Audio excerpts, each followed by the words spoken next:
Alright, so what's up everyone? Gonna make a little video here showing how to do the latest RNG manip for red. This manip is to be used with Mega Punch strats, so you get Mega Punch and Mount Moon, allowing you to skip the center. And what you want to do is manipulate a flyer before Mount Moon, and then extend that manipulation into Mount Moon to get no encounters before the Bug Catcher. Now you need to fight the Bug Catcher in Mount Moon. It could also be the Super Nerd, but we're going to go with Bug Catcher here because he's better to fight first. You fight the Bug Catcher and then you fight the Super Nerd, and we're just going to be manipping to the Bug Catcher. If you wanted, you could do a manip that goes to the Nerd first and then the Bug Catcher, but that is generally slower. There's a strat that gets Mega Punch and skips the Bug Catcher, and instead you fight the Lass on Route 3 and the Nerd. And that strat needs to catch a Paris before the Nerd. So you could extend manipulation for catching a flyer into getting no encounters except a Paris before the Nerd. In fact, there's at least 2 manipulations for that exist, but that can be pretty inconsistent with the RNG, because it's a lot harder to consistently manipulate an encounter that you want, especially a rare encounter like a Paris, than it is to just manipulate no encounters. So on the left is a rough frame chart. It's more like a failure chart for this manip that I'm about to do, manipping a Pidgey catch into no encounters to the Bug Catcher. And as you can see at the top, success rate is 52 out of 60. There it is right there. And what's listed below are all of the frames that are different from the standard success. And the standard success is where the Route 3 NPC, right before the center and the Moon entrance, starts by facing up and then moves down. It's like half the time she does that. And then you do a very simple path through Mount Moon, which I'll explain as I do it, and you get no encounters to the Bug Catcher. The other half of the time, you're going to get things ranging from just that same NPC movement into an encounter like this, and a different NPC movement that you can react to and do a slight change to your Mount Moon movement to get no encounters. So the main one there is the NPC starts facing up and then moves left. If you see that, then you know you'll be fine. You just do an A press in Mount Moon to avoid the encounter that you would get if you did the normal Mount Moon movement. And then there's a couple of single frame NPC movements where she just moves right, and you can do a different movement for that. And then this one where she moves left and then up. And then frame 36 and 37, just no Pidgey encounter. Those frames like always fail, so there's not much you can do about that. Frame 54, you encounter the Pidgey, but it breaks out. And then we've got a couple more failures that have the same NPC movement, and another one here. So yeah, if you learn all of the paths, which are really simple, you don't even necessarily need to practice these. The only thing you need to practice is the Pidgey catch. Then you'll get this 52 out of 60. So 87% of the time. This manip saves 10 seconds if you pull it off, so on average, if you execute it perfectly every time, you'll save about 7 seconds if you account for the 8 out of 60 failures.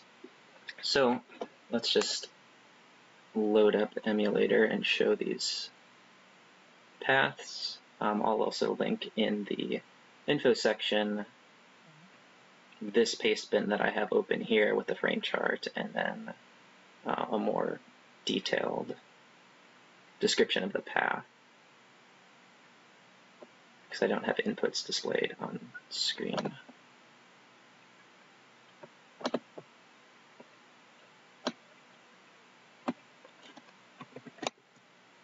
So I'm just editing my in-game time, setting it to 0, which is one of the standard successes. And now I'll run the input file in BGB, which shows how the manip is done. So standard intro, and we do a couple of A presses here. I will link in the info section. I'll either link you to a paste bin that has the tiles in Pokeworld, or I'll just post the tiles in the info section, so you can see where you need to press A to get this Pidgey. And then, like with all extended manips, you want to be holding A or B for all of these text boxes, and hitting the frame windows does take quite a bit of practice. If you mess it up, then you just have to risk getting Mount Moon encounters. So the NPC does that movement, faces up and down, and then you don't need to do any A presses in Mount Moon. You just take this path, turning exactly where I turn.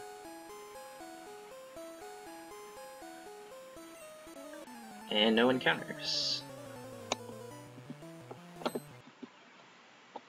Now I'm going to change my in-game time to one of the frames where the NPC moves left.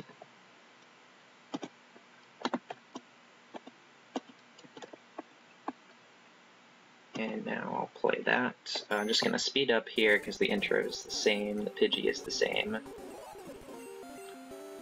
text boxes are the same. Now NPC moves left, and this is like, what, about 20? Or like 17 frames? Something like 30% of the time you'll be seeing that movement, and what you need to do there is just press A right after the girl.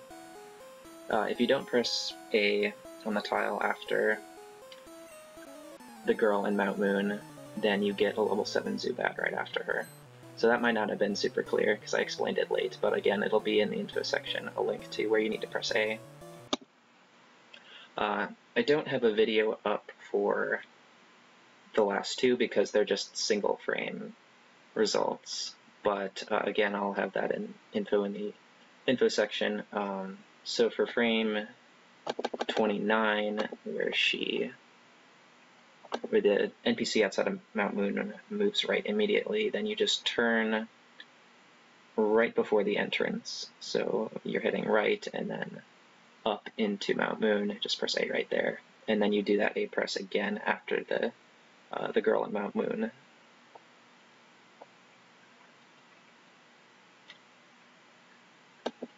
And you'll get no encounters. And then this last one is interesting.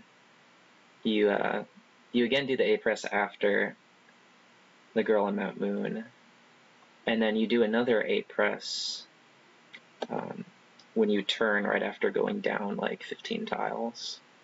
If you don't do that second A press, you get a level 8 Paris that actually YOLO balls, so if you just frame perfectly throw a Pokeball, it gets in, which would normally be potentially good, so you don't have to worry about manipulating the Paris as part of the Mega Punch manip, but the RNG for the Mega Punch manip is going to be different if you have an extra Pokemon in your party, so make sure you do that second A press and you won't get the Paris, and you can just do the Mega Punch manip normally. I'll link those as well, because I know some people don't do bug catcher strats. We tried them for a while, and I think no one's doing them right now. So not that many people have learned the manip that you do after fighting the bug catcher and the nerd to get Mega Punch and a Paris. But that manip does exist. Enter made it a while ago, and so I will link that so you can learn that. You don't have to learn this because it does only save 10 seconds, and there's a chance that you miss those text boxes even if you practice them, but I'd recommend it if you're going for like sub 150. And you can always decide if you're not feeling it to just catch a flyer normally. It's not something you have to commit to super early in the run. One more thing that I'll mention that's actually pretty important for the future. Right now, don't have to worry about it, but we should be able to manipulate the first turn of the bug catcher fight. The text boxes are a little bit tricky. One of them doesn't have a window, it's just a frame perfect input, but you can map out clusters. Like if you hit the first frame, then you get this RNG on the fight. And by the fight, I mean just the first turn. because the execution just gets too hard if you try to manip past that. But there's some HP values where you really want to get tackle from the Caterpie, others where you want like a string shot fail. So depending on your HP, you should be able to manipulate the first turn of that fight, but that needs further research. There's some quirks in the RNG we haven't figured out yet, so I wouldn't worry about that and let that get in the way of doing this manip, but hopefully we'll add that soon. Anyway, that's the latest manip. I'm sure there'll be more to come. Thanks for watching.